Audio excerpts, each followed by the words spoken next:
He sleeps in naturally every single day, yet always pockets a large sum of money on payday. All his peers are utterly envious of his easy income, but every penny he earns is filthy and illegal. This scammer is named Pete. He lives in Côte d'Ivoire, Africa. He spends his days cooped up in a small rental room, running online scams with dozens of other young men. The local scam industry is highly mature, even mixed with superstitious rituals. Through dark web contacts, these scammers buy photos and videos of beautiful women. They then seek out local elders for sacrificial blessings and pay for blessed talismans. They firmly believe these rituals guarantee successful scams and keep them safe from police arrest. Pete saved every penny he had to buy a sheep as an offering for the elder, in exchange for a protective amulet. He was convinced this charm would make his scam career completely smooth sailing. After finishing the whole ritual process, Pete set up a gentle online username, Amandi, and falsified his profile as a 20-year-old girl. Among countless friend requests, he precisely targeted a man who stayed online late every night with a married profile. Pete was a natural-born scammer. With only a few simple greetings, he quickly figured out his target, a wealthy, lonely, and fanciful middle-aged French man. The man had no idea the gentle and lovely Amandi online was actually a young male scammer hiding in an African slum. Thus, a cross-country fake identity online romance scam officially began. At the early stage of their chats, Pete acted like a master of emotional manipulation. Every single word perfectly hit the man's emotional weak points. When he learned the man raised cattle on his own farm, Pete instantly praised him, saying hardworking men were the most charming. When the man complained about his miserable marriage, Pete comforted him, claiming his wife simply didn't know how to treasure such a great man. When the man felt insecure about his age, Pete acted coquettishly and said mature and steady men were the most reliable. After growing familiar with each other, Pete slowly moved toward his real goal. He lied that his father had just passed away, and he wanted to head back home but couldn't afford a plane ticket. The man immediately offered to help,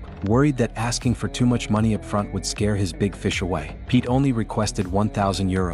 The man hesitated a little. Sending money to a complete stranger felt risky. Sensing his doubt, Pete offered him small, intimate favors to close the distance. The trick worked perfectly. The man fell for it instantly. Right after work, he rushed to a nearby convenience store and transferred 1,000 euros to Pete's account. With the money in hand, Pete became arrogant and reckless. He bought new outfits for all his friends and partied wildly in a bar. Amid the host's flattery, Pete's vanity was greatly satisfied. The 1,000 euros were quickly squandered. To get more money, Pete logged on time every day and chatted with the man late into the night without fail. He responded carefully and patiently to every word the man said. In his 40 years of life, this was the first time the man felt so cherished and treated with such tenderness. He believed he had met his one true love, a soulmate who brought light to his dull and gloomy life. But he never knew. All Pete wanted was to squeeze every penny out of him. With his flawless acting skills, Pete scammed another 2,000 euros soon after. Instead of splurging this time, he spent the money on a huge diamond ring, planning to propose to his favorite girl. However, the girl had extremely high standards